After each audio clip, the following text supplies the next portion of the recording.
Do you remember back in 2014 when Pakistani hockey players made provocative gestures toward the crowd after winning the Champions Trophy semi-final against India? The atmosphere inside the stadium turned tense, the crowd furious, and the Pakistani coach had to drag his players back in and apologize publicly. The controversy escalated so quickly that two of those players were suspended by the International Hockey Federation. But this story isn't about India's neighbor to the west. It's about the location of that fiery match. Bhubaneswar, the same city that just a few years later would pull off something no other city in the world has done, hosting back-to-back Hockey World Cups in 2018 and 2023. How did a small Indian city of barely a million people manage to achieve this? Bhubaneswar, known more for its ancient temples and quiet streets, hardly seemed like the kind of place where the world's top hockey players would fight for glory. Yet within a decade, it transformed into the global land of hockey. And the story of how that happened is one of political will, bold spending, and a small state government with big ambitions. It began in 2017 when the Odisha government, led by Chief Minister Naveen Patnaik, made a bold decision. The state cabinet approved hosting the 2018 Hockey World Cup in Bhubaneswar. Unlike other states that waited for central funding, Odisha pledged to bankroll the tournament itself, becoming the principal sponsor and covering nearly everything from stadium upgrades to event logistics. For that one edition alone, the government spent about 67 crore rupees, or roughly $10 million. A massive sum for a state often ranked in India's lower middle tier for per capita income. But for Odisha, hockey wasn't just a sport, it was identity. The roots of that identity run deep in Sundargarh, Odisha's tribal belt, often called India's hockey Marseille. Dozens of international players have come from this region. And for Patnaik, backing hockey was as much about cultural pride as it was about politics. Still, ambition wasn't enough. Bhubaneswar needed world-class infrastructure. The Kalinga Stadium, already a multi-sport complex, was transformed almost overnight. Seating capacity doubled to about 15,000. A new blue AstroTurf pitch was laid alongside a practice pitch. Floodlights were upgraded. New changing rooms were built, and media and VIP facilities were added. By 2018, the stadium offered facilities that even Europe envied. Hockey India officials admitted that only Delhi and Bhubaneswar could meet every international requirement.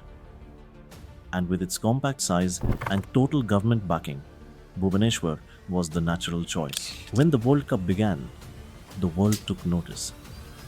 Crowds filled the stands. Foreign players praised the facilities, and broadcasters around the globe kept repeating one phrase: Bhubaneswar, Odisha.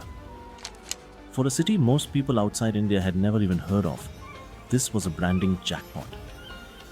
Tourism spiked dramatically, with domestic arrivals surging by as much as 60% and foreign visitors nearly doubling. Hotels were sold out. Puri's beaches overflowed with fans, and for a few weeks, Bhubaneswar became truly international. The success of 2018 gave Odisha confidence to aim even higher.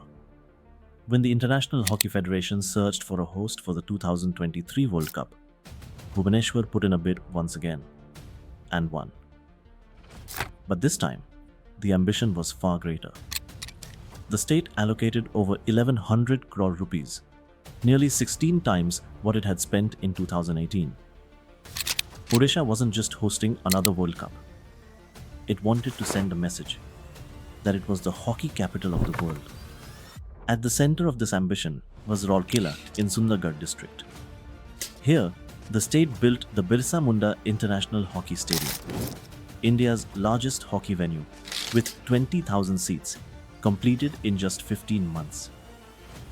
Together with the upgraded Kalinga Stadium in Bhubaneswar, Odisha now had two world-class venues ready to welcome the world.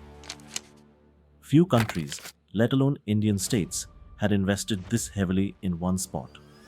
Odisha's commitment went beyond stadiums.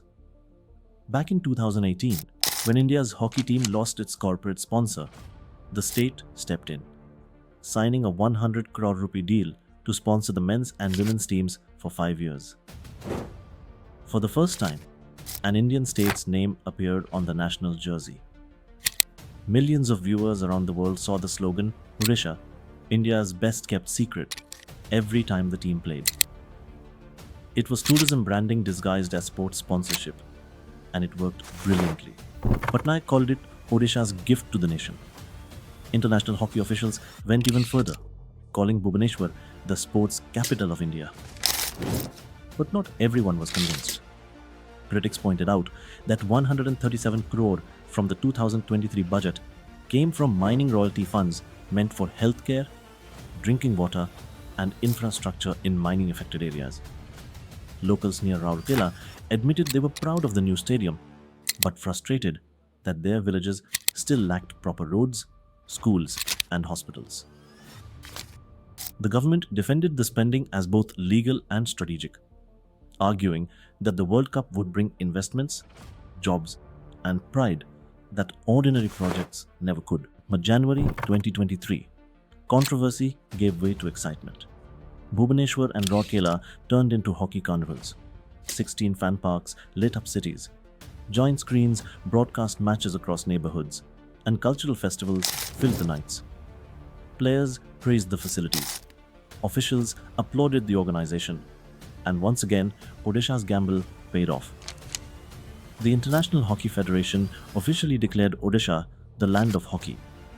For 2 consecutive World Cups, Bhubaneswar had delivered flawlessly. The impact was felt far beyond the stadiums. Tourism boomed. Hotels and restaurants were packed. And Odisha's cultural sites, from the beaches of Puri to the temples of Konark, saw record footfall. Bhubaneswar itself was transformed with beautified roads, murals, public lighting, and improved spaces. For residents, the pride was immense. Their city wasn't just on the map anymore, it was on the world stage. The legacy continues. 70 new hockey training centers have been built across districts, especially in Sundargarh, giving children the chance to dream of playing in world-class stadiums in their own backyard. Odisha even extended its sponsorship of the national teams until 2033, ensuring its name travels with every Indian victory for the next decade. For Patnaik, this was more than sports. It was long-term investment in diplomacy, tourism, and youth development. So how did Bhubaneswar, a city of just 1 million, manage to host the world twice? The answer lies in political will, massive investment, and a cultural connection to the sport. Critics may argue about spending priorities, but one thing is clear. Bhubaneswar is now etched into the history of world hockey. From the temples of the city to the tribal villages of Sundargarh, hockey isn't just a game in Odisha, it's identity. And by hosting back-to-back World Cups, this small city told the world a big story. That greatness doesn't depend on size, but on vision. If you like this video, press the like button and please share it with your friends. And for more such videos, subscribe to Periscope.